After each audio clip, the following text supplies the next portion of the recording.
Olá, meus queridos, tudo bom? Aqui quem tá falando é Ina Lopes. Eu sou criadora do blog Virrei para SketchUp, a arte de renderizar. Esse blog que vocês estão vendo aí na telinha de vocês e é onde você tem todo o acesso às minhas aulas gratuitas, meu conteúdo gratuito. O link do blog estará na descrição do vídeo. Lá também você vai ter a oportunidade de se inscrever para receber os meus conteúdos mais exclusivos, clicando aqui e inserindo na minha lista VIP de e-mails, ok? Outra oportunidade é de você conhecer um pouco mais sobre o meu treinamento de renderização, que é um curso de Virrei para SketchUp, voltado especialmente para aqueles profissionais que estão na área de arquitetura e que desejariam encantar seus clientes, seu professor, através de suas renderizações com um conteúdo completamente direcionado. Então você tem a oportunidade de entrar na lista de espera para saber quando eu vou abrir as minhas novas turmas, ok? Então, nesse vídeo de hoje, o que a gente vai falar? Nós iremos falar um pouco sobre a lógica do Virrei, quais são os grandes grupos de configurações. E por que isso é importante para você? Por que é importante você aprender um pouco da lógica, sair um pouco daquele passo a passo onde você aprende, apenas executa e não necessariamente raciocina junto com o programa. Simplesmente, gente, porque quando você aprende apenas a executar sem necessariamente entender a lógica de que você está fazendo, no primeiro problema que você se deparar dentro do Virrei, dentro da renderização, você não vai saber para onde ir, você bota a mão na cabeça e vai dizer, meu Deus, e agora? O que eu faço? Passo a passo não está mais funcionando. A partir do momento que você compreende como é que funciona a lógica do programa, a possibilidade de você raciocinar, mas se a lógica é essa, talvez se mudar isso daqui, pode ser que funcione. Funcionou! E aí você consegue resolver grandes problemas que às vezes você acha que é um bicho de 7 cabeças por não entender a lógica, e ao compreender como é que funciona melhor ali o programa, a coisa fica facilitada. Então, fiquem aqui comigo que nós vamos agora dar um overview, né, uma visão geral de como é que funciona a lógica desse renderizador incrível que é o Virrei dentro do SketchUp, tá bom? Então, fica aqui comigo e vamos nessa!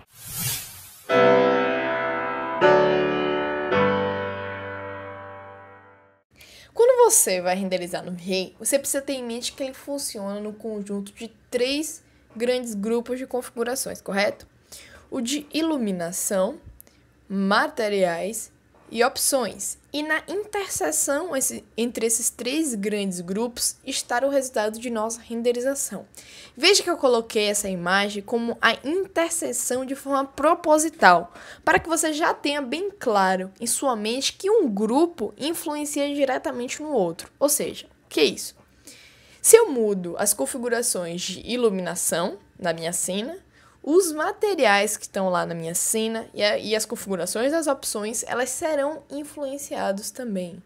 Se eu mudo as configurações dos materiais da minha cena, a iluminação e as opções também serão influenciados. E o mesmo servirá para as mudanças de opções.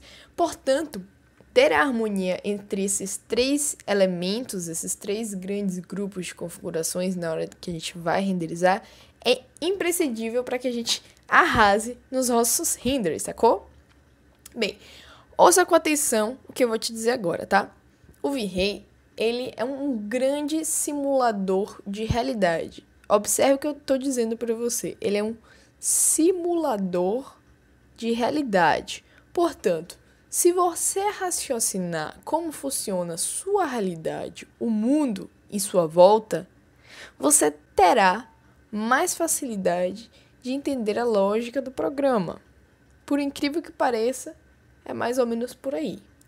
Por exemplos, vamos iniciar agora falando aqui um pouco mais sobre esse grande grupo de iluminação. Eu te pergunto agora, preste atenção em sua volta e veja exatamente como é que funciona a iluminação da nossa realidade. Pare para observar um pouquinho. Se você visualizar, prestar atenção, nós temos 2 tipos de iluminações. A luz do sol, certo? Que é a luz natural, né, vinda da natureza, e a luz proveniente da energia elétrica, que é a luz abajus, paflons, pendentes, enfim. Portanto, o Virrei, ele seguirá exatamente essa mesma lógica. Vindo aqui para a prática, na iluminação natural, ou seja, a iluminação do sol, na hora que a gente renderiza, você pode mexer aqui nas configurações de sombra do SketchUp, onde posicionará exatamente o local do sol, onde você achar mais coerente para a sua renderização. Uma dica muito chave aqui para você já é a seguinte: quando eu iniciei meu aprendizado em renderização, logo no início assim, eu nem pensava em utilizar um efeito da luz do sol, eu simplesmente deixava a configuração padrão aí do SketchUp e nem sequer pensava sobre isso. Hoje em dia, não existe um 3D sequer que não explore a beleza do jogo de sol e sombras que ele pode trazer numa cena pra gente, como a gente consegue ver aqui nessa cena. Você observa, né, que a luz do sol entrando pelas sombras aqui da janela ficou muito bonita na cena. E isso pode ser explorado de diversas formas. Nessa outra imagem também você observa que a luz do sol bate aqui nas cadeiras e gera aqui todo esse jogo de sol e sombras aqui na cena.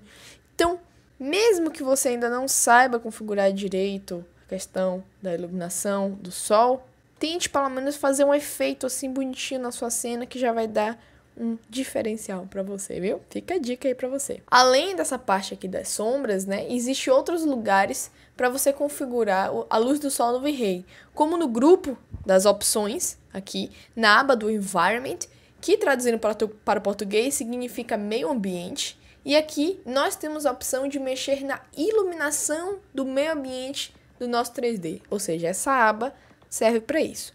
Entrando aqui na parte do Global Illumination, que é a iluminação global, e clicando aqui nesse mapa, você terá aqui algumas configurações de sol, também para poder melhorar ainda mais as configurações. Mas não iremos aprofundar agora, porque isso será assunto para uma próxima aula, tá bom?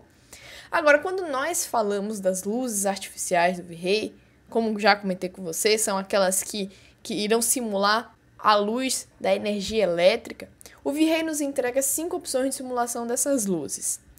Vou te dizer o seguinte, elas são super fáceis de mexer e a gente futuramente vai falar um pouco mais detalhes sobre cada uma delas.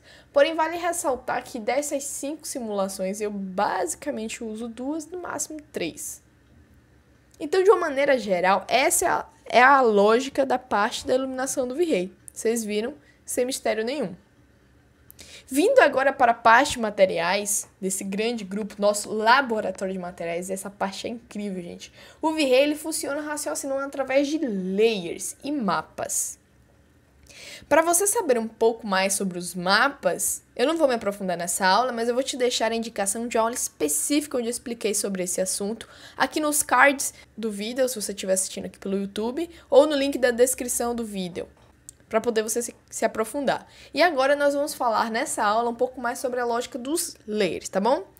Os layers, o que são os layers? Traduzindo para o português, são camadas. Então, o que são essas camadas? Imagine que você tem aqui uma parede crua e aí você passa uma camada de tinta por cima. Essa tinta que você acabou de passar, ela se tornou uma nova camada por cima da parede. Então, camada nada mais é do que isso. Você tem lá um determinado material, você passou uma camada por cima da outra. Se essa tinta que você usou tiver uma cor opaca, a textura que estava por trás inicialmente irá desaparecer. A parede era branca, passou a tinta rosa, e deixou de ser branca, passou a ser rosa. Mas se você colocar uma camada de cola ou de verniz, por exemplo, que são produtos transparentes, você vai mudar a textura, porque ela vai começar a ter mais brilho, mas a cor original vai ser mantida, correto? Então no V-Ray, gente, é exatamente isso. Não tem mistério. Você vai encontrar aqui no V-Ray, abrindo aqui o nosso laboratório de materiais, apertando aqui no M na barra de ferramentas, você terá aqui, na hora de você configurar algum material no V-Ray, clicando com o botão direito nessa parte, todo e qualquer material que você for configurar no V-Ray, você terá acesso a 4 tipos de layers diferentes. Onde o primeiro layer, que é o padrão, o diffuse, ele é responsável pela cor ou texturas opacas do 3D. Porém, ele também pode configurar a questão de deixar o efeito da transparência, tá bom? O segundo layer que a gente usa bastante é o layer Reflection. Esse layer é responsável por acrescentar uma película de brilho em volta do material. E a gente consegue regular esses brilhos, deixando ele com uma textura mais metálica, mais opaca, nas configurações desse layer. O outro layer que a gente tem aqui é o Refraction. O Refraction é responsável para trazer a refração dos materiais. Que tipo de material que tem esse tipo de efeito? Simplesmente materiais como vidro e água. E temos aqui, por último, o layer emissive, que é o responsável para se tornar, entre aspas, o vagalume dos materiais. Ele não serve para iluminar uma cena, tá? Se você pegar sua cena inteira e transformar em emissive, não vai ficar uma ideia muito legal. Mas ele simula, por exemplo, a tela de computador ligada, uma televisão, um celular. Então, os materiais, eles são basicamente criados e configurados com essa lógica dos layers. Olhando a infinidade de configurações que cada layer tem, você pode até se assustar, mas te digo com convicção, você não precisa saber tudo para poder você criar materiais incríveis e realistas. Você precisa saber nas configurações certas que irá te ajudar. Eu te garanto que é muito mais simples do que você imagina. E eu estou aqui para te ajudar, te mostrar e te direcionar o que realmente funciona. Nada melhor do que você ter alguém que já conhece o programa para te mostrar o que funciona. Então, pode contar comigo. E, para finalizar essa aula, nós temos o terceiro grande grupo de configurações, que é o grupo de opções, que, sem sombra de dúvidas, é o que mais assusta as pessoas, pela infinidade de configurações que existem nesse grupo. E eu vou te dizer, viu? Não tente aprender essas configurações todas, a mexer nisso tudo aqui sozinho. Porque você poderá acabar se frustrando, se desanimando com o programa e achar que o V-Ray é um bicho de 7 cabeças, que na verdade tudo poderia ser muito mais simples do que aparenta nessa primeira impressão. Sabe o que você vai precisar nessas horas? Você vai precisar apenas de um direcionamento. E aqui, nas opções, está um dos grandes segredos de uma boa renderização, que é a equalização da claridade dos contrastes do seu 3D. Mas pode ficar tranquilo que eu irei falar sobre isso nas nossas próximas aulas aí, onde eu falarei sobre iluminação e claridade, e tenho certeza absoluta que você vai amar essa aula. Então, continua me acompanhando aí, que vai ser bem legal. E, assim, no meu curso de renderização do V-Ray para SketchUp, o treinamento que eu ofereço para o pessoal aí da área de arquitetura, que é um treinamento bem direcionado, eu criei uma metodologia, depois de anos, né, renderizando, de 5 passos. São 5 passos, né? São 5 passos que a gente utiliza aqui numa sequência lógica, harmoniosa, para poder a gente conseguir chegar num resultado muito legal, que, gente, é um céu de brigadeiros para quem deseja renderizar seus trabalhos em 3D com mais realismo para encantar seus clientes. Mas, então, maravilha, então, gente. Esse aqui são os 3 grandes pilares na hora da gente renderizar aqui no V-Ray. A lógica do V-Ray está baseada nisso aqui. Espero realmente ter colaborado com o seu aprendizado nessa aula. E se você está gostando dela, deixe um comentário aqui embaixo, me diga o que você está achando, o que você está com a dúvida, o que você gostaria que eu falasse mais. Se inscreve no meu canal do YouTube e no Facebook, na minha lista de e-mail, porque sempre que tem novidade, vocês serão os primeiros a saberem, ok? Então, um grande beijo para você e até a próxima aula. Tchau, tchau!